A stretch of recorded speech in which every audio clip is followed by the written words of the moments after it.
In this video, I'm going to reveal 9 powerful communication tricks that not only make people love talking to you, but also help you build stronger relationships, grow your confidence, and yes, improve your English fluency in the process. And the best part? These aren't boring textbook rules. They're real, practical, simple techniques that you can start using from today itself. So stay with me till the end, because one of the most powerful communication tools is coming up in tip number 9, and trust me, it can change the way people respond to you forever. This video isn't one of those, do it for 3 days and forget it, kind of routines. Every single tip is practical, doable, and honestly, pretty fun. And yet, the results? Game-changing. Ready? Let's dive in. So, let's start with the first tip. Speaking without speaking, the first tip, without saying a word. Something called speaking without speaking. Yes, I'm talking about the unspoken first impression. According to psychology, people form an opinion about you in just 7 seconds. Yep, that's all you get. 7 tiny seconds. There's a fun saying, your vibe attracts your tribe. And no, I didn't say wife, I said vibe. Your vibe is what people pick up instantly, the way you stand, your expressions, your energy, how you carry yourself. That's what speaks first, before your words even show up. Everyone has their own body language style, but if you want to make a strong, positive impression, here are some quick tips to boost your vibe right from the first moment.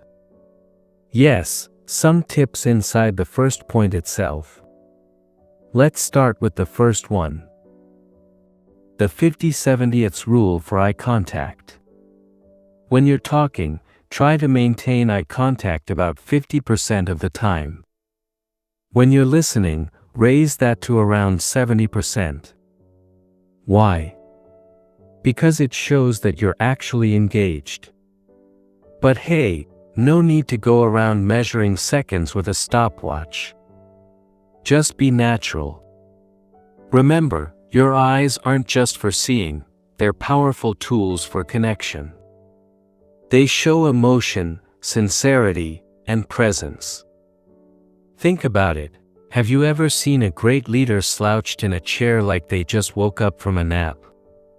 Or a room full of professionals all looking like they've lost the will to live? No way. Posture matters. And we'll talk more about that in the next tip. In one fascinating study, researchers found that standing in a power pose for just a couple of minutes can actually boost your confidence hormone, testosterone, and lower your stress hormone, cortisol. Imagine that. Just 2 minutes of the right body posture, and your brain starts believing you're a superhero. Now, when you're talking to someone, make sure your feet and shoulders are facing them. It may sound like a small detail, but it sends a big message. Hey, I'm fully present with you. It shows genuine interest. Also, here's a fun fact. People who use their hands while talking seem more confident, trustworthy, and even more attractive. But be careful, waving your hands wildly like you're directing traffic. That's not what we want. On the other hand, keeping your hands stiff like a robot makes you look disconnected. The trick is to use natural, expressive gestures that match your words. And let's talk about crossed arms. Ever met someone with arms tightly crossed over their chest? Feels like they're guarding a secret or silently judging you, right? Crossing your arms signals that you're closed off. But resting your hands gently in your lap or keeping them relaxed shows that you're approachable and open. It's like saying, I'm here, and I'm listening. Now, let's move to the second tip, and it's a powerful one. Empathy, the silent superpower. From small arguments at home to major fights at the workplace, or even battles between countries, one big reason behind conflict is this: everyone's talking, but no one's really listening. That's where empathy comes in. It's not just about hearing the words, it's about feeling the emotions behind them. Empathy means stepping into someone else's shoes and truly trying to understand their world. Let's say a friend tells you they failed an important exam. You could just say, "Oh, that sucks."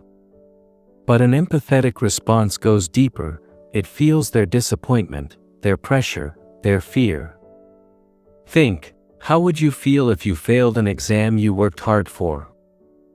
When you communicate with that kind of understanding, you build real, heartfelt relationships, ones that actually last. Third tip. The sweetest sound in the world. Now, on to the third tip, and this one's surprisingly simple. You know what people love more than dessert? Hearing their own name. Seriously. It's one of the sweetest sounds in any language. That's why we hate it when someone mispronounces our name, or worse, forgets it altogether. There's a brand that totally nailed this idea: Starbucks. When you order a coffee there, they ask your name, write it on the cup, and then call it out across the cafe like you're a VIP. You pick up your drink, see your name, feel a little special, and boom. Half the time, people post it online. Starbucks gets free promotion, and all they did was use your name. So remember, next time you're having a conversation, use the person's name naturally. Not every 2 seconds like a robot, but just enough to make them feel seen. Because when someone hears their name, they feel valued, and that's the magic of real communication. So, the next time you meet someone, just remember one thing: people love their names. It makes them feel noticed and respected. So try to use their name naturally in your conversations. Say it clearly, say it kindly, and most importantly, remember it. A name is not just a word, it's someone's identity. Tip number 4, the magic of voice modulation and tone. Now let's talk about something that can totally transform the way people listen to you: your voice.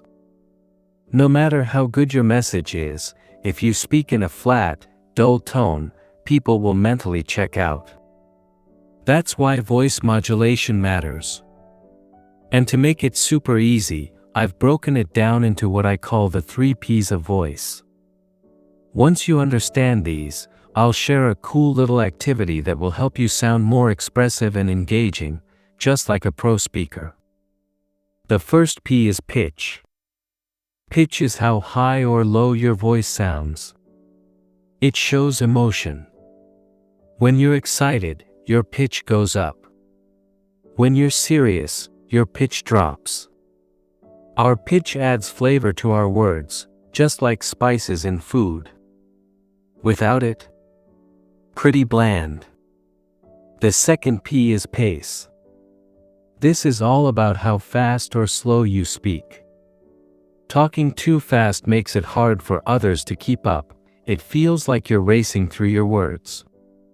On the flip side, speaking too slowly can make people yawn. A balanced pace keeps things clear and interesting. For example, normal pace: "Hey, I was thinking we should go out for dinner tonight." Important topic: "Look, there's been a misunderstanding between us. Let's sit down and talk it out." See how changing the pace also changes the mood. And now, the third P, pause. Yep, a pause. It may seem like a tiny thing, but for public speakers, it's gold. A well-timed pause creates drama, gives the listener a moment to absorb your words, and makes your message hit harder. Now, here's a super easy activity that can help you master all 3 Ps: pitch, pace, and pause. Use your phone. That's it. Open the camera. Pick any topic, could be your favorite food, a movie, your weekend plans, anything. Record yourself speaking for just 1 minute. No audience, no pressure, just you and your phone. Then, play it back. Listen closely. Notice your pitch. Did it sound lively? Your pace, was it too rushed or too slow?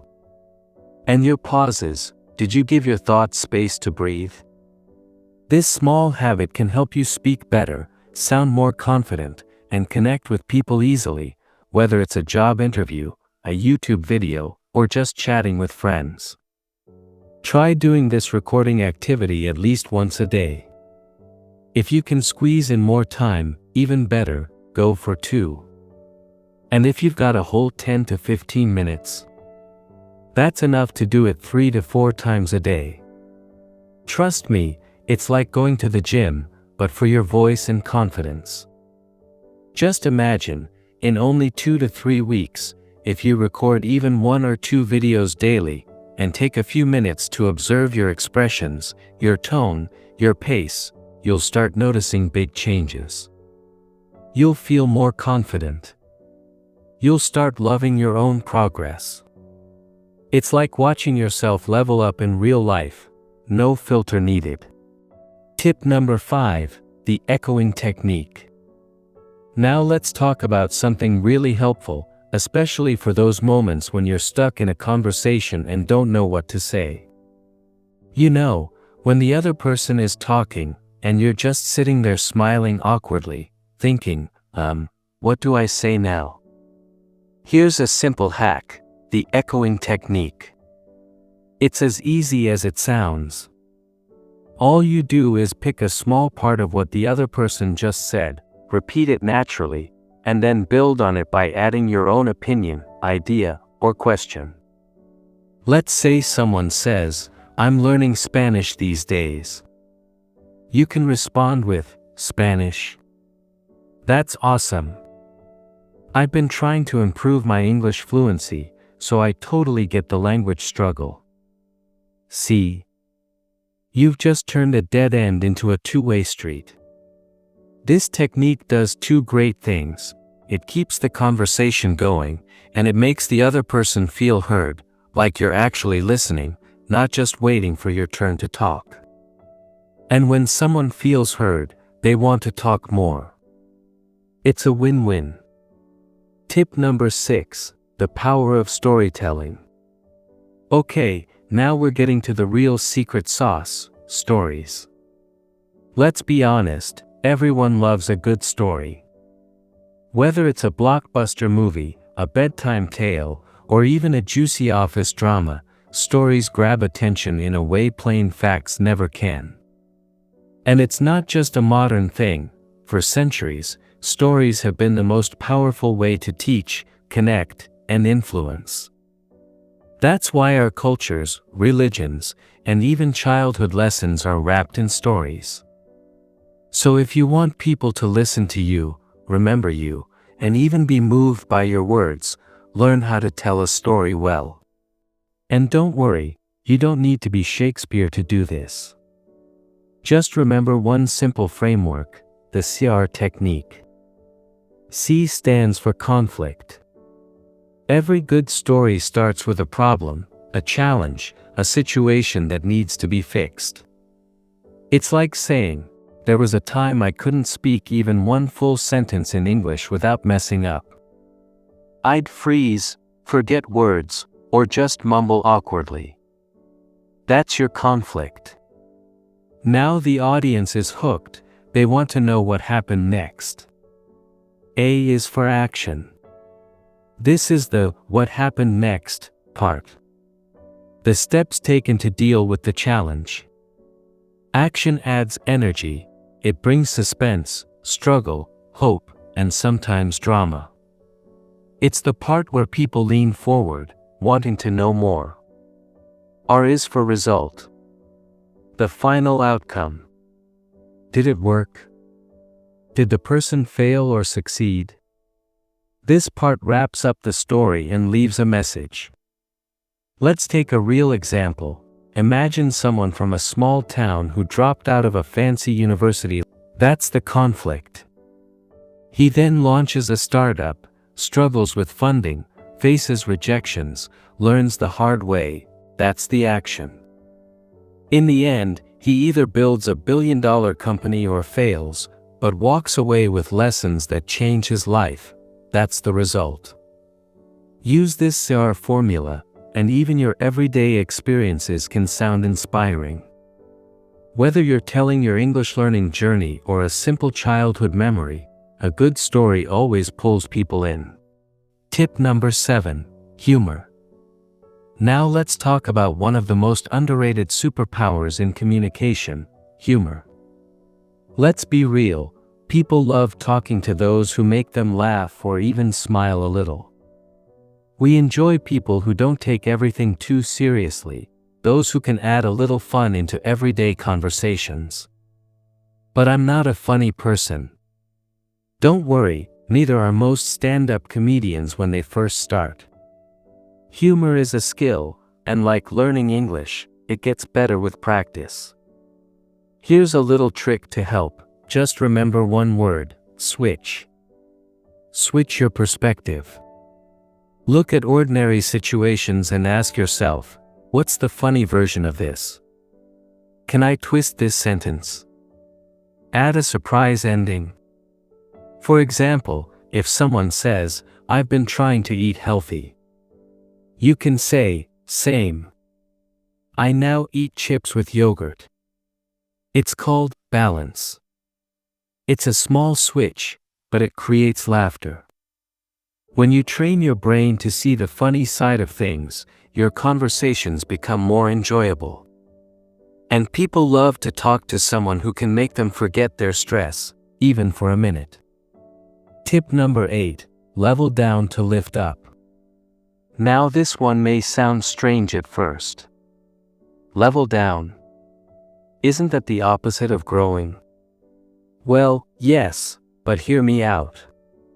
To truly connect with someone, especially if you're teaching, helping, or guiding, you need to first meet them where they are. If someone's struggling with English, and you start using fancy vocabulary or fast speaking, they'll disconnect. But if you speak in their style, use their language, relate to their thoughts, they'll open up to you. Then slowly, gently, you can help them rise. That's what real communication does. It lifts people. But first, it bends down with humility. Even the best teachers do this. Think about it. When you learned the alphabet, did your teacher start with Shakespeare? No. They said, A for apple. So remember, if you want to lift others, first be willing to level down. That's the only way to truly lift someone up. One of the smartest ways to improve your communication is to do one simple thing. Step into the other person's shoes. Imagine what life looks like from their eyes. Think like they think. Understand where they're coming from, their background, their struggles, their way of speaking. When you do this, your words won't just reach their ears, they'll reach their heart. Now it's time for tip number 9, and honestly, this is not just a tip. This is the foundation of great communication. If this is missing, even the best tricks won't work. And that foundation is called emotional intelligence. We live in a super fast world. 30-second reels, groceries in 5 minutes, your crush replies in 5 hours, if at all. Everything is instant, except emotional maturity. And somewhere in this speed, we've lost touch with our own feelings. People get angry at red lights, lose patience over a slow reply, and argue like it's a sport. Relationships break over misunderstandings, and sometimes people say things they regret, all because they don't know how to handle their emotions.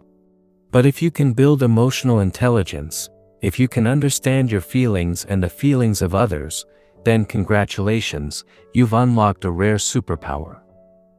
Here's a simple rule I follow. React versus respond. It's the difference between 2P and 4P. 2P equals panic and proceed. You hear something. You assume the worst. You get triggered. And boom, you react without thinking. Like when someone says, "Your English still needs work," and you instantly feel like throwing your grammar book at them. That's 2P. But here's the better way. 4P equals pause, process, plan, proceed. Pause. Take a deep breath. Process. What actually happened? What did the other person mean? Plan your words. And then, proceed, with calm, clarity, and kindness. You're not staying silent, you're staying smart. Just imagine, if more people started responding instead of reacting. Couples would argue less. Families would grow closer. Parents would speak with patience. Kids would listen with respect. And yes, even English group chats would become more peaceful. Communication is not just about speaking English fluently, it's about connecting with people, creating impact, and being emotionally aware in every situation. And the more you practice these tips, the more naturally your English, and your confidence, will start improving. So, here's your small mission for today. Pick one tip from this video and start applying it in your next conversation. Even if it's just making better eye contact, or using someone's name, start small, but start now. And if you found even one helpful idea in this video, please share it with someone you care about. Let's create a world where people don't just talk, they connect. I'll see you in the next video. Till then, keep learning, keep growing, and keep speaking with heart.